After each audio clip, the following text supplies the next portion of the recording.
Hello guys, അങ്ങനെ ഞങ്ങൾ ദുബായിൽ നിന്ന് നാട്ടിലേക്ക് പോവാണേ. ഇങ്ങനെ നീണ്ട ഒരു കാത്തിരിപ്പിന് ശേഷം നാട്ടിലേക്ക് പോവാണ് കേട്ടോ. നീണ്ട കാത്തിരിപ്പൊന്നല്ല, ജസ്റ്റ് ഒരു 6 മാസം അത്രയൊക്കെ ഉള്ളൂ. എന്നാലും ചുമ്മാ പറയുമ്പോൾ ഒരു ഗുമ്മുണ്ട്. സാധാരണ എത്തണേന് മുന്നേ തന്നെ എത്തിയോണ്ടും പിന്നെ ഞങ്ങൾക്ക് പ്രത്യേകിച്ച് പണിയൊന്നും ഇല്ലാത്തതുകൊണ്ടും ഞങ്ങൾ ഡ്യൂട്ടി ഫ്രീ ഒന്ന് ചുറ്റി നടന്നിട്ടുണ്ടായിരുന്നു.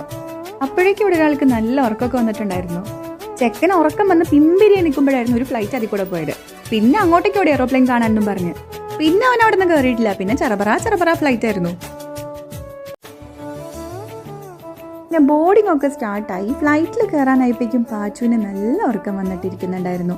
എൻ്റെ പ്രതീക്ഷ തെറ്റിയില്ല. ഫ്ലൈറ്റിൽ കയറിയപ്പോഴേക്കും പാച്ചു ഡും പറഞ്ഞിട്ട് നല്ല ഉറക്കമായി. ഈവനിങ് ഫ്ലൈറ്റ് ആയതുകൊണ്ട് തന്നെ വല്ലാണ്ട് ഫുഡൊന്നും എക്സ്പെക്ട് ചെയ്തിട്ടുണ്ടായിരുന്നില്ല. എക്സ്പെക്ടേഷൻസ് ഒന്നും തെറ്റിയില്ല. നല്ല ബോറ് ഫുഡായിരുന്നു. കുറച്ച് കഴിയുമ്പോഴേക്കും പാച്ചു ഒക്കെ എനിക്ക് സീനാക്കി തുടങ്ങിയിട്ടുണ്ടായിരുന്നു. പിന്നെ അവനെ കയ്യിലെടുക്കാനുള്ള ഐറ്റംസ് എൻ്റെ കയ്യിലുള്ളതുകൊണ്ട് കുറച്ച് നേരമൊക്കെ പിടിച്ചു തന്നു കേട്ടോ.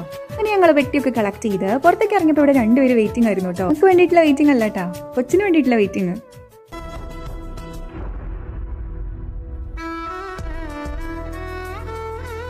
ഫുൾ വീഡിയോ എൻ്റെ യൂട്യൂബ് ചാനൽ അപ്ലോഡ് ചെയ്തിട്ടുണ്ട്. കുട്ടി വീഡിയോ ഇഷ്ടമാണെങ്കിൽ ഒന്ന് സബ്സ്ക്രൈബ് ചെയ്ത് സപ്പോർട്ട് ചെയ്യണേ. അപ്പോൾ അത്രയ്ക്കേ ഉള്ളൂ. Tata bye.